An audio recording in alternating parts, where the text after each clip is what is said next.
Good morning students. आज जो है हम कारक संबंधित जो चतुर्थी विभक्ति की बात करेंगे। कल हम लोगों ने चतुर्थी विभक्ति संबंधित दो सूत्र रुच्यर्थानाम प्रीयमाणः आदि जो है इसके बारे में जानकारी प्राप्त की थी कि रुच्यर्थक धातुओं के अर्थ में चतुर्थी विभक्ति होती है।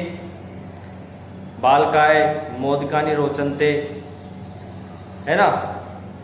उस तरीके के कुछ उदाहरण देखे थे। आज जो है हमारा सूत्र है नमः स्वस्ति स्वाहा स्वदा अलम और वसट। नमः स्वस्ति स्वाहा स्वदा अलम वसट। नमः स्वस्ति स्वाहा स्वदा और अलम वसट के योग में क्या होती है? चतुर्थी विभक्ति होती है। तो देखिएगा यहां पर दे रखा है नमः स्वस्ति स्वाहा स्वदा अलम वसट योगा, यानी कि नमः स्वस्ति स्वाहा स्वदा अलम और वसट, इनके योग में क्या होती है?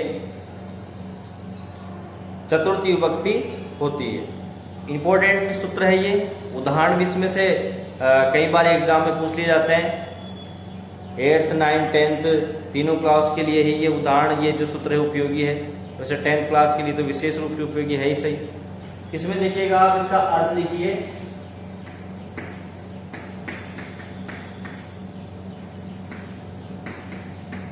नमः स्वस्ति स्वाहा स्वदा अलम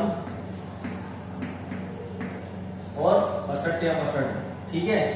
इनके योग में क्या होती है? के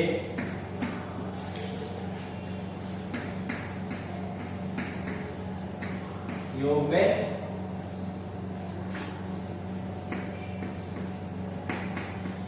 चतुर्थी विभक्ति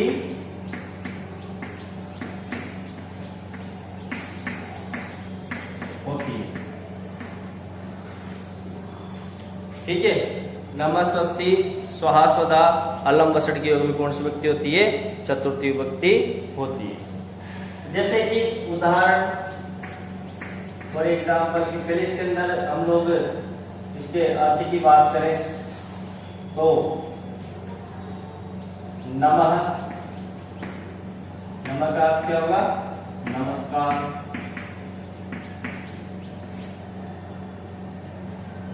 स्वस्ति,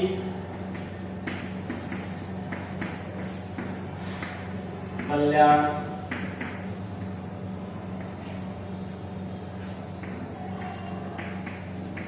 स्वाहा, आहुति। स्वदा, हवि का दान।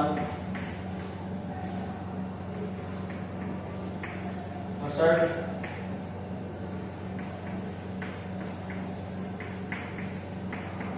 हवि का दान। और अलम यानी समर्थ, ठीक है। अलंकार क्या होता है? समर्थ। तो देखिएगा इसके अंदर कि यहां पर इसका जैसे समझ अगर हम उदाहरण लिखते हैं तो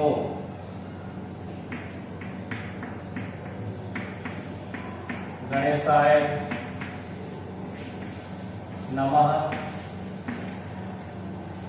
तो गणेश के अंदर कौन सी विभक्ति हो जाएगी?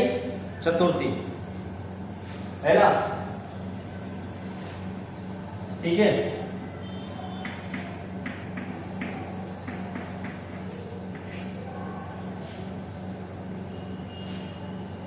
गणेशाय स्वाहा,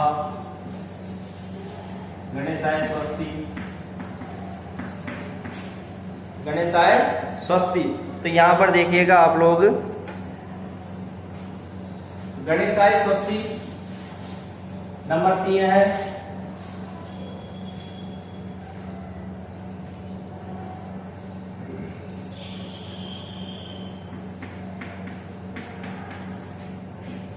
कृष्णाय स्वाहा,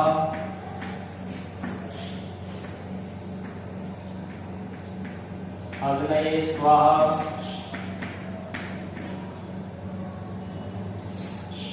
स्वधा, पितृभ्य स्वधा, पितृभ्य स्वधा।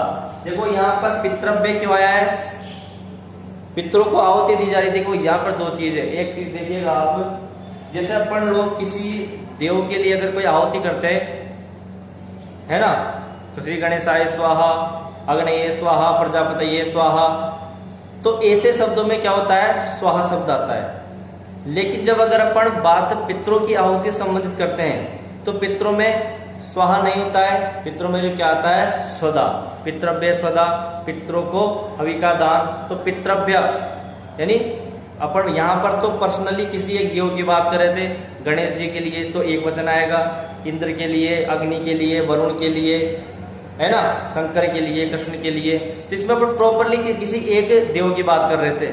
लेकिन पितरों के लिए यानी पितृ एक की बात नहीं की गई, यहाँ पर बहुवचन की बात की गई है, दो से अधिक। तो यहाँ पर इसलिए क्या आया है, यहाँ पर पितृभ्य आया है कि पितृभ्य स्वधा यानी पितरों को क्या है, हवि का दान। ठीक है। और इसके बाद में एक उदाहरण आता है,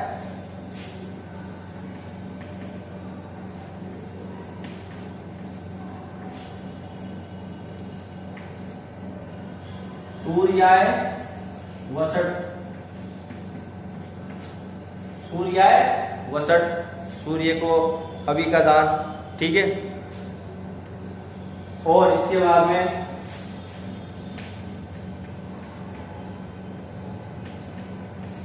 दैत्यव्य,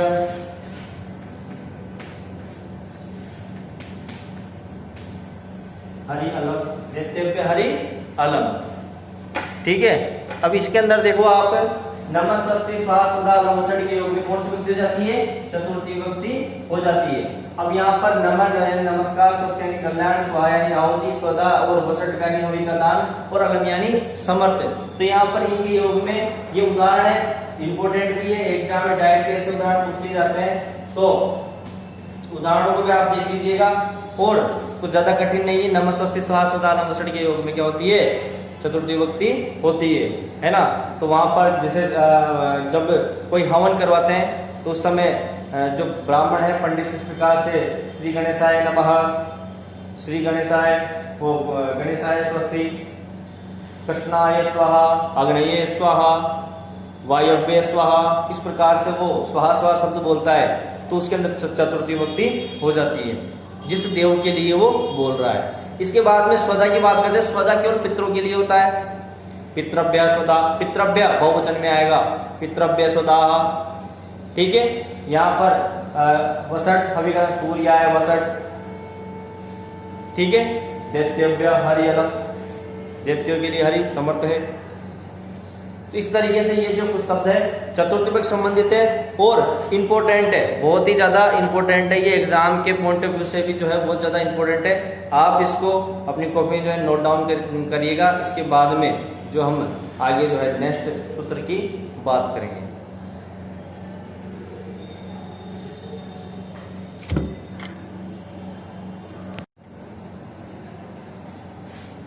हाँ, तो पिछले जो है अपने हम लोगों ने पिछले सूत्र में नमस्ते स्वाहा स्वधा अलम वसट के योग में चतुर्थ विभक्ति, इसको हम चर्चा करी थी। अब जो है नेक्स्ट हमारे धारे उत्तवर्ण है। धारी धातु का प्रयोग होने पर उत्तवर्ण की संप्रदान संज्ञा हो जाती है, अर्थात संप्रदान संज्ञा चतुर्थी विभक्ति हो जाती है। यहाँ उत्तम ऋण से तात्पर्य ऋण को देने वाले से, मतलब देखो उत्तम ऋण मतलब उत्तम ऋण का मतलब होता है जो ऋण देता है, जो ऋण क्या होता है, देता है, उसमें क्या हो जाती है, संप्रदान संज्ञा हो जाती है। देवदत्त यज्ञदत्त है शतम धारयति, देवदत्त यज्ञदत्त का 100 रुपए का ऋणी है, मतलब जो है यज्ञदत्त ने देवदत्त को 100 रुपए दिए, तो यज्ञदत्त क्या है, उत्तम ऋण है ना। ठीक है। तो यहाँ पर इसमें क्या हो जाएगी, चतुर्थी विभक्ति हो जाएगी। आप इसको नोट डाउन कर लीजिए। इसके बाद में एक और सूत्र है, उसकी हम लोग चर्चा करेंगे।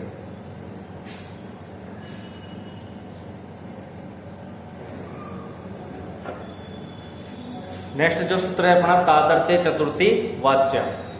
तादर्थे चतुर्थी वाच्य मतलब उसके लिए या इस अर्थ में जिसके लिए हो उसमें चतुर्थी विभक्ति हो जाती है ना।